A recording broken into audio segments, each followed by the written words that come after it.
नमस्कार दोस्तों, टीचिंग पे सबक में आप सभी का हार्दिक स्वागत है। लगा दो आग पानी में, लगा दो आग पानी में, जवानी इसे कहते हैं। अरे छीन लो सिलेक्शन अपना, कहानी इसे कहते हैं।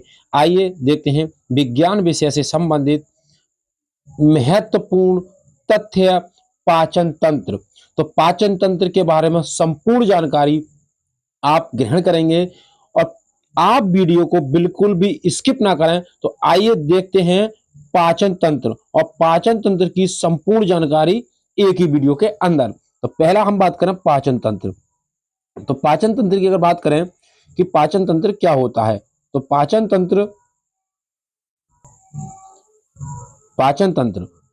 तंत्र जो है वो वही क्या है, आहार नाल। यानी कि पाचन तंत्र क्या है, आहार नाल है। जो हम डाइजेस्टिव सिस्टम जो होता है वो आहार नाल है। हम क्या क्या खाते हैं और किसके माध्यम से होता है। तो आहार नाल क्या कहलाती है, तो इसे कहते हैं जैव रासायनिक प्रयोगशाला। यानी कि आहार नाल क्या होती है, तो आहार नाल जो होती है वो उसे कहते हैं जैव रासायनिक प्रयोगशाला। पाचन तंत्र का सबसे लंबा भाग मुख से मल द्वार तक है। यानी कि पाचन तंत्र का जो सबसे लंबा भाग जो है वो क्या है, जो मुंह से और मल द्वार तक है। अगर हम इसकी लंबाई की बात करें तो 8 से 9 मीटर या 32 फीट है। अब आहार नाल को दो भागों में बांटा गया है। दो भाग कौन कौन से हैं, तो एक तरफ है पाचक अंग और एक तरफ है पाचक ग्रंथियां। दो भाग, पाचक अंग यानी कि डाइजेस्टिव ऑर्गन और डाइजेस्टिव ग्लैंड यानी पाचक ग्रंथियां और पाचक अंग। तो हम बात करें पाचक अंग में कौन कौन सी होती हैं, तो इसमें आता है मुख। क्या आता है, मुख। और मुख के अंदर आती है दांत और जीभ। तो यहां भोजन का पाचन होगा। दूसरा है ग्रसनी, फेरिंग्स। अगला है ग्रासनली। क्या है, ग्रासनली। ओइसोफेगस। उसके बाद आता है स्टोमक यानी कि आमाशय। उसके बाद आती है इसमें स्मॉल इंस्टेंटाइन यानी कि छोटी आंत। उसके बाद आती है बड़ी आंत। तो ये तो हुए हमारे पाचक अंग। अब पाचक अंग आपको याद रखना, निम्न में से कौन सा पाचक अंग नहीं है, इस प्रकार से प्रश्न बन सकता है। तो मुख, ग्रसनी, ग्रासनली, आमाशय, छोटी आंत और बड़ी आंत, ये है पाचक अंग। अब हम पाचक ग्रंथियों की बात करें तो लार ग्रंथि, जठर ग्रंथि और लीवर और अग्नाशय यानी कि पेनक्रियाज। आइए एक एक को बहुत ही डिटेल से देखते हैं। तो हम बात करें पाचक अंगों की। तो पाचक अंगों की अगर बात की जाए तो इसमें आता है भाई क्या, दांत।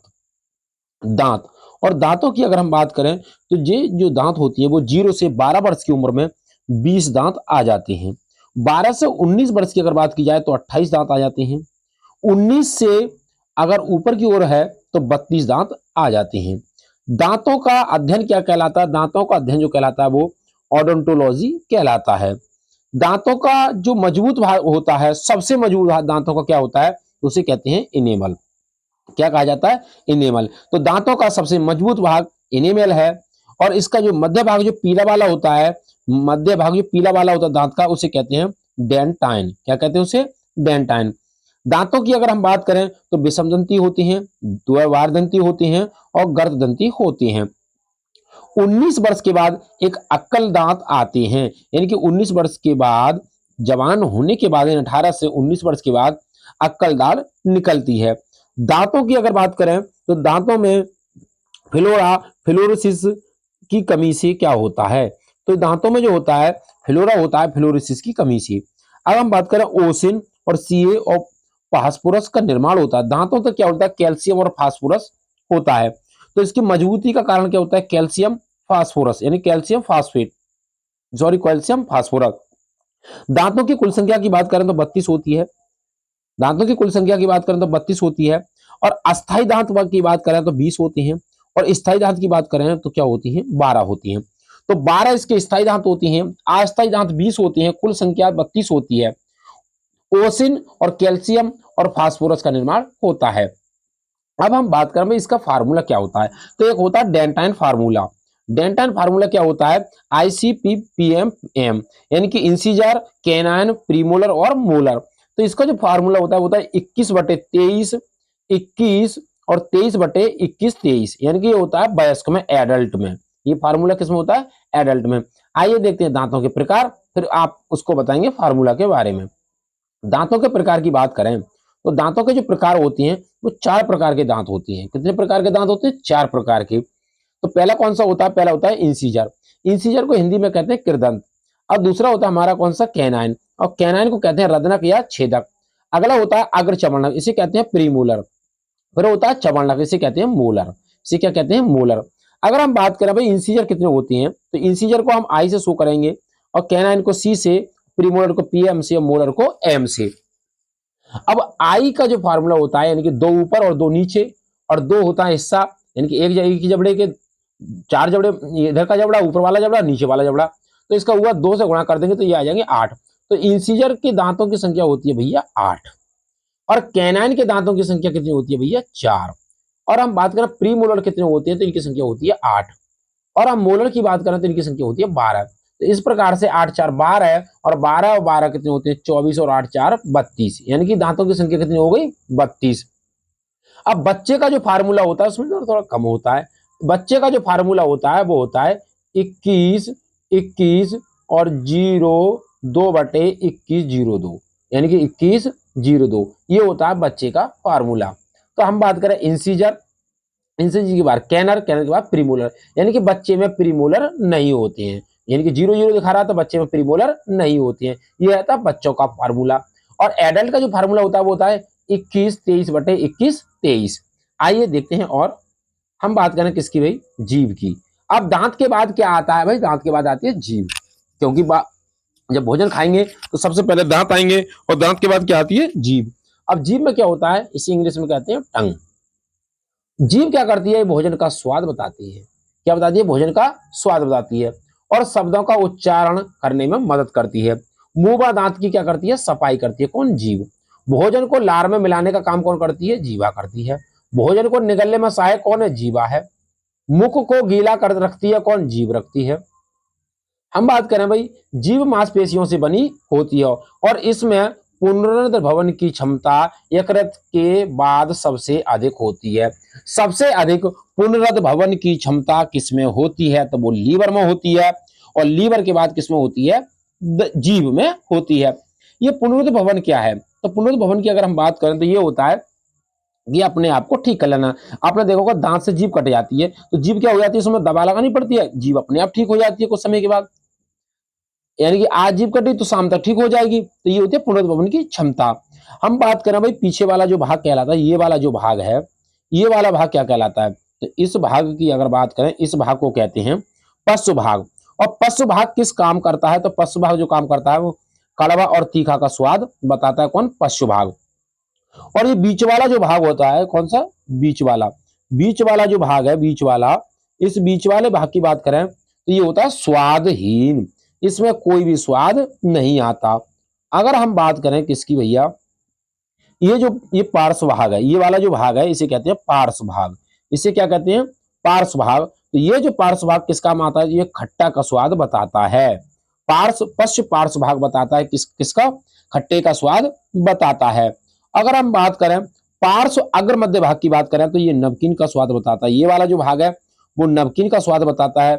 और आगे वाला जो होता है जीवा का हिस्सा, कौन सा? आगे वाले की बात करें, ये वाला जो हिस्सा होता है जीभ का आगे का हिस्सा, तो ये यानी कि मीठे का स्वाद बताता है। संयोजी ऊतक की बनी हुई होती है कौन? जीवा। एक यानी कि महिलाओं में जो स्वाद कलिकाएं होती हैं वो अधिक होती हैं। 10,000 स्वाद कलिकाएं जीवा पर होती हैं। महिलाओं में अधिक होती हैं, पुरुषों में कम होती हैं। इसलिए महिलाओं को चटपटा और नमकीन पसंद होता है। आइए आगे देखते हैं। दांत, और दांत के बाद जीभ, और जीभ के बाद आती है हमारी ग्रसनी। तो अब भोजन कहाँ आएगा? वही ग्रसनी में आएगा। ग्रसनी के बाद इसमें भोजन का पाचन नहीं होता है। तो ग्रसनी में जो होता है वो भोजन का पाचन नहीं होता, ये भोजन को ग्रास नली तक पहुंचाती है। तो ये ग्रसनी का काम है। इसमें भोजन का पाचन नहीं होता, बल्कि ये भोजन को ये माध्यम है ग्रास नली तक पहुंचाती है। अब ये मुख में से जैसे ही भोजन जाएगा तो यहाँ पे होता है इपोग्लुटिक्स। ये इपोग्लुटिक्स जो होता है ये क्या काम करता है? तो इपोग्लुटिक्स की अगर बात करें, जैसे हम भोजन को खाते हैं, ये इधर श्वास नली है और इधर क्या है? ग्रास नली है। तो इधर भोजन जाएगा, इधर श्वास नली है तो इधर फेफड़े होंगे भैया, क्या होंगे? फेफड़े। और इधर क्या होगी? छोटी आंत, बड़ी आंत, ये होंगे सिस्टम ग्रास नली की तरफ। तो हम बात करें कि इपिग्लोटिक्स का काम क्या है, तो इपिग्लोटिक्स क्या काम करता है, जैसे हम भोजन खाती हैं और ब्रेन हमारा कोई कार्य करता रहता है भोजन खाते समय, तो हमें हिचकी सी आती है और कभी कभी मुंह से फंदा लगने लगता है। तो इपिग्लोटिक्स क्या होता है, ये ब्रेन को संकेत देता है कि भैया जब भोजन आ रहा है तो मुझे किस तरफ जाना है, और बाई चांस ये क्या करता है, ये ग्रास नली की ओर चला जाता है और भोजन थोड़ा सा टुकड़ा यहाँ श्वास नली की ओर आ जाता है, और जैसे श्वास नली की ओर आता है तो फेफड़ा कहता है भाई ये क्या चीज आई, और फेफड़ा उसको धकेल देता है और मुंह से बाहर निकल जाता है। तो ये है इपिग्लोटिस का काम। आइए आगे देखते हैं। आगे की बात करें हम, ग्रास नली की बात करें, ओइसोफेगस। तो ग्रास नली क्या काम करती है, ये मांसपेशियों से निर्मित पतली नली होती है। और अगर लंबाई की बात करें ग्रास नली की, तो 10 से 12 इंच या 25 सेंटीमीटर ग्रास नली की लंबाई होती है। चौड़ाई की बात करें यानी कि व्यास की बात करें तो 1 इंच की चौड़ाई होती है। ये ग्रसनी और आमाशय के कार्डिक भाग के बीच होती है, यानी कि स्टोमक का जो कार्डिक भाग है और ग्रसनी के बीच में होती है। इसमें भोजन का कोई पाचन नहीं होता है। तो आपसे पूछे भाई ग्रसनी और ग्रासनली में भोजन का पाचन होता है, तो इसमें भोजन का पाचन नहीं होता है, बल्कि जो मुंह में भोजन का पाचन हुआ था, तो मुंह में पचे हुए भोजन को बोलस कहते हैं। तो यह केवल भोजन को ऐच्छिक पेशियों से अनैच्छिक पेशियों तक पहुंचाती है। इसमें कृमाकुंचन विधि के माध्यम से भोजन आमाशय तक पहुंचाती है। ये किस विधि से भोजन को पहुंचाती है, तो कृमाकुंचन विधि के द्वारा पहुंचाती है। आइए नेक्स्ट आगे देखते हैं। आगे की बात करें तो ये आता हमारा स्टोमक, और स्टोमक को कहते हैं भाई आमाशय। इसे क्या कहते हैं, आमाशय। और आमाशय जरा देखिए इधर चित्र के माध्यम से समझे, तो ये जो भाग है इसे कहते हैं रिफ्लेक्टर वाल्व। इसे क्या कहते हैं, रिफ्लेक्टर वाल्व है ये। और ये जो भाग है, ये वाला जो भाग है, अगर हम इस भाग की बात करें, ये इस वाले भाग की, तो ये वाला जो भाग कहलाता है वो कहलाता है कार्डियक भाग। और कार्डियक भाग किससे जुड़ा हुआ था, ये ग्रास नली से जुड़ा हुआ होता है। इसके बाद ये जो भाग आता है इसे कहते हैं भाई फंडिक भाग। इसे क्या कहते हैं, ये वाला जो भाग है बीच वाला, इसे कार्डियक भाग कहते हैं, और इस वाले भाग को फंडिक भाग कहते हैं। यानी कि इसमें जो है ये वाला जो है जो फंडिक है, और ये वाला जो है वो कार्डियक भाग है।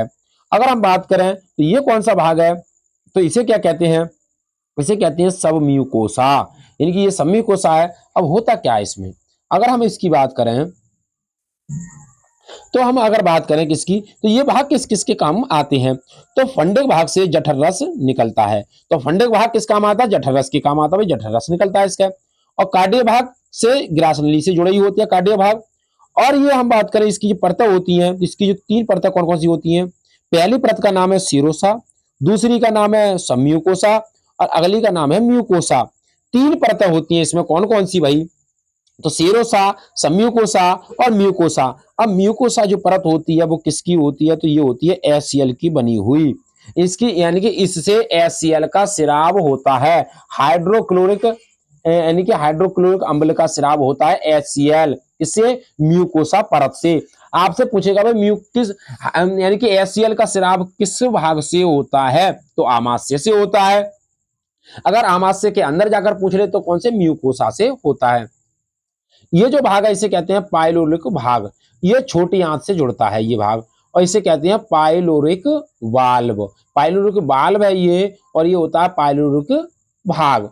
आइए आगे की तरफ देखते हैं। हम बात करें आमाशय की, आमाशय करता है म्यूसिन एंजाइम निकलता है म्यूकोसा से, स्रावित होता है, जो आमाशय को HCl से बचाता है। ये पाचन तंत्र का सबसे चौड़ा भाग है। भोजन वहन करने की क्षमता 1.5 किलो होती है। अगर भोजन की बात करें तो इसमें भोजन कितने समय तक रहता है, तो 3 से 4 घंटे भोजन इसमें रहता है, इसमें आमाशय के अंदर। हम बात करें आमाशय की, आइए देखते हैं।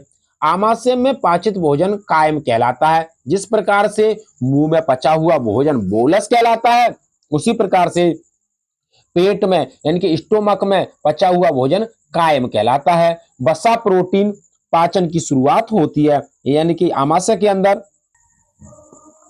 तो आमाशय के अंदर वसा प्रोटीन पाचन की शुरुआत होती है। अब आमाशय के जो भाग थे, पहला भाग कार्डियक भाग था, तो कार्डियक भाग ग्रासनली से जुड़ा हुआ होता है। अगला था फंडिक भाग। फंडिक भाग में क्या होता है, जठर रस का निर्माण होता है। 2.5 से 3 करोड़ जठर रस का निर्माण होता है। और एक होता है पाइलोरिक भाग, इस ये छोटी आंत से जुड़ा हुआ होता है। आमाशय के अंदर भोजन का मंथन होता रहता है। आइए नेक्स्ट आगे की ओर चलते हैं। आगे है हमारी छोटी आंत। छोटी आंत को कहते हैं स्मॉल इंटेस्टाइन, यानी कि छोटी आंत। अब ये है हमारी कौन सी, छोटी आंत। अब छोटी आंत की अगर बात की जाए, छोटी आंत दिखने में तो लगती है भाई कैसी, छोटी आंत यानी कि दिखने में बड़ी। अगर हम बात करें किसकी भैया, तो ये हमारी छोटी आंत।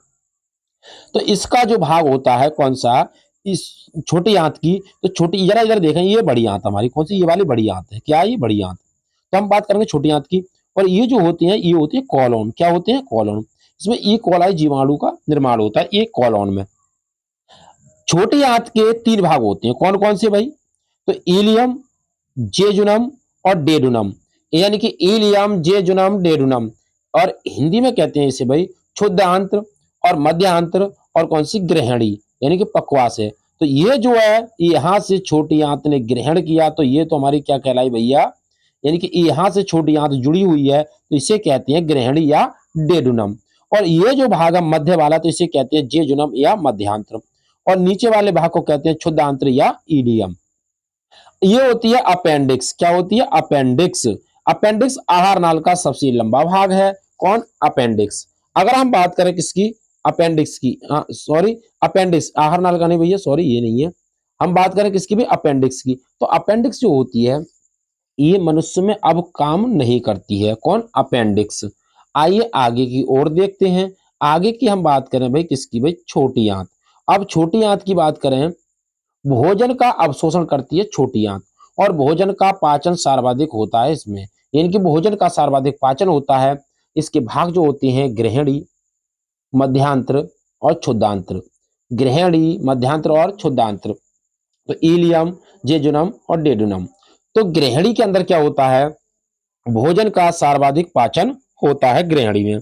खनिजों का पाचन किसके अंदर, ग्रहणी के अंदर होता है। हेपेटोक्राइनिन नामक हार्मोन यहां से स्रावित होता है। तो हेपेटोक्राइनिन नामक हार्मोन कहां से स्रावित होता है, तो ये ग्रहणी से स्रावित होता है, कहां से, छोटी आंत से। अगर हम बात करें मध्यांतर की, तो बिली द्वारा भोजन का अवशोषण होता है, बिलाई यानी कि विली द्वारा भोजन का अवशोषण होता है मध्यांतर में। हम बात करें क्षुद्रांत्र की, तो अपशिष्ट का छोटी आंत से बड़ी आंत में पहुंचाना, यानी कि जो चीज बची आती है, तो क्षुद्रांत्र का काम क्या है, जो बची हुई चीज होती है उससे बड़ी आंत में पहुंचाना क्षुद्रांत्र का काम है। छोटी आंत की ग्रंथियों द्वारा आंत स्रावित होता है, और इसे कहते हैं बुर्नर्स ग्रंथियां। क्या कहा जाता है उसे, बुर्नर्स ग्रंथियां कहते हैं। आइए बड़ी आंत। अब बड़ी आंत की अगर हम बात करें भाई, बड़ी आंत, आइए देखते हैं बड़ी आंत। तो ये जो भाग होती है इन्हें कहते हैं कॉलन। ये जल व ठोस भाग अलग करती हैं, कौन, कॉलन। ये यू प्रकार के, यानी कि उल्टा आकार का होता है, कौन, कॉलन। इसमें क्या होता है, मल में गंध होती है, किसके कारण, तो मल में गंध जो होती है वो इंडोल, क्रिसोल, स्टेरॉल रसायन के कारण होती है। यानी कि मल में गंध किसके कारण होती है, तो मल में गंध जो होती है वो इंडोल, क्रिसोल, स्टेरॉल रसायन के कारण होती है। मल के अंदर ये पीला रंग होता है वो बिलरुबिन से होता है। ये बिलरुबिन यानी कि जो बिलरुबिन निकलता है वो पित्तरस से निकलता है, यानी कि पित्तरस। ये जो भाग होता है बड़ी आंत का, ये होता है रेक्टम। क्या होता है, रेक्टम। यहाँ पर क्या होता है, मल इकट्ठा रहता है, यानी कि मल जो होता है वो यहाँ पर इकट्ठा होता है, कहां पर, रेक्टम में। अगर हम बात करें सीकम, और सीकम में क्या होता है, तो जल व दवा का अवशोषण कहां पर होता है। आपसे पूछेगा एग्जाम में कि भाई जल और दवा का अवशोषण मनुष्य के किस अंग में होता है, छोटी आंत, बड़ी आंत, क्षुद्रांत, बृहदांत, जो भी पूछे आपसे, तो क्या होगा भैया, तो वहां पर हम बात करें तो ये जल व दवा का अवशोषण क्या बड़ी आंत के अंदर होता है। अगर और खकोर कर पूछ ले आपसे भाई अंदर जाकर गहराई से, तो कहां पर होता है, सीकम बारे भाग में होता है, कहां पर, सीकम में होता है। तो ये था हमारी बड़ी आंत। और बड़ी आंत की अगर हम बात करें तो इसकी जो लंबाई होती है वो भाई 1.5 मीटर होती है। कितनी होती है, 1.5 मीटर। और हम छोटी आंत की बात करें तो इसकी होती है 7.5 मीटर। कितनी होती है, 7.5 मीटर। आइए आगे की ओर देखते हैं। तो ये था, अगर दोनों का अनुपात पूछ ले तो 15 पंजे 75, तो इसका अनुपात हो जाएगा 5:1, यानी कि छोटी आंत और बड़ी आंत का जो अनुपात है वो 5:1 होता है। आइए आगे की ओर देखते हैं। आगे हमारी पाचक ग्रंथियां। अब हमारी आती है पाचक ग्रंथियां। तो पाचक ग्रंथियों की बात करें तो इन्हें कहते हैं लार ग्रंथि यानी कि सिलेवरी ग्लैंड। पाचक ग्रंथियों में आती है लार ग्रंथि। अब लार ग्रंथियों की बात करें तो ये जो मनुष्य का भाग है, मनुष्य का ये भाग है, तो इसे कहते हैं कौन भाई, यहाँ पर है ये कर्णपूर्व यानी कि पेट्रोड पैरोटिड ग्लैंड, यानी कि कान के नीचे जो ग्लैंड होती है इसे कर्णपूर्व कहते हैं। अगले पैरोटिड पैरोटिड ग्लैंड होती है, ये हड्डी से जुड़ी हड्डी होती है इसमें। अगर हम बात करें इसकी तो ये होती है हमारी कौन सी हड्डी, यानी उपजिया, उपजीव यानी कि ऊपर वाली जो जीवा होती है उसके पास में होती है, इसे कहते हैं सब लिंगुअल यानी कि जीव के नीचे होती है।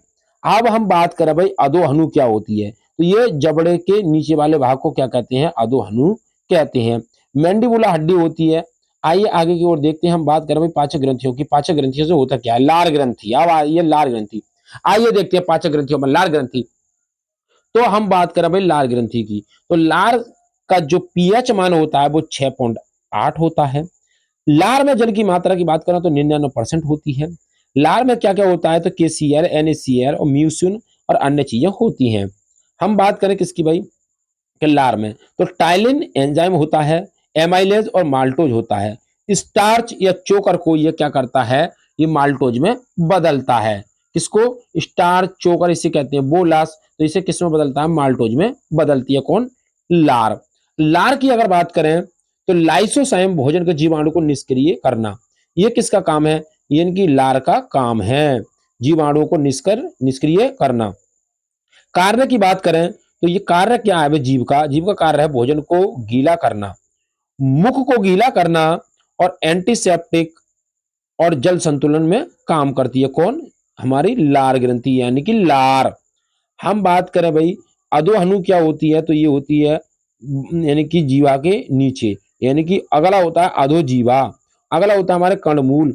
सांप के जहर का निर्माण कहां पर होता है, तो ये होता है कर्णमूल में, ये सबसे बड़ी ग्रंथि है कौन, पेट्रोडिड ग्लैंड यानी कि पेट्रोडिड ग्लैंड।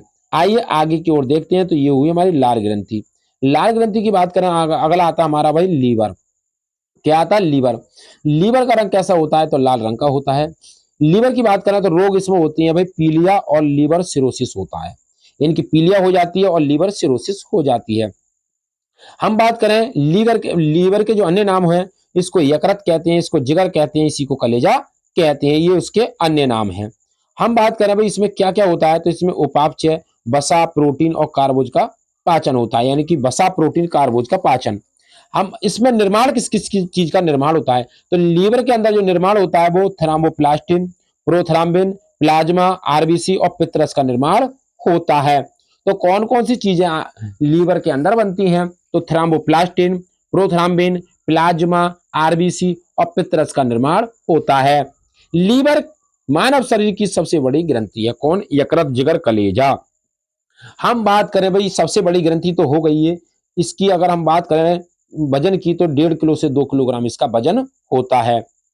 इसकी दो सेल होती है कौन कौन सी, एक होती है कौन सी हमारी बात करें हेपेटिक, और एक होती है कुफर यानी कि कुफेर और हेपेटिक, दो सेलें होती हैं लीवर की।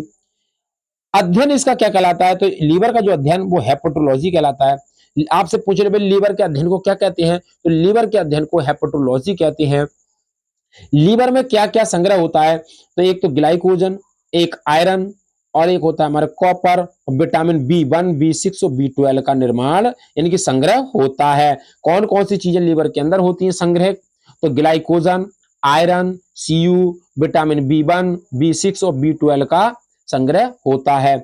संश्लेषण किस किस चीज का करता है, तो विटामिन ए और हेपेरिन का ये संश्लेषण करता है। किस चीज को ये बाहर निकालता है, तो अमोनिया और यूरिया को लीवर बाहर निकालता है यानी कि उसका उत्सर्जन करता है। किस चीज की ये सुरक्षा करता है लीवर, तो एंटीबॉडी और एंटीटॉक्सिन की यह क्या करता है, सुरक्षा करता है कौन, लीवर। आइए नेक्स्ट आगे की ओर देखते हैं, आगे हमारा पेनक्रियाज। तो पेनक्रियाज की बात करें इसे कहते हैं अग्नाशय। ये कैसी ग्रंथि है, तो ये मिश्रित ग्लैंड है, यानी कि ये मिश्रित ग्रंथि है।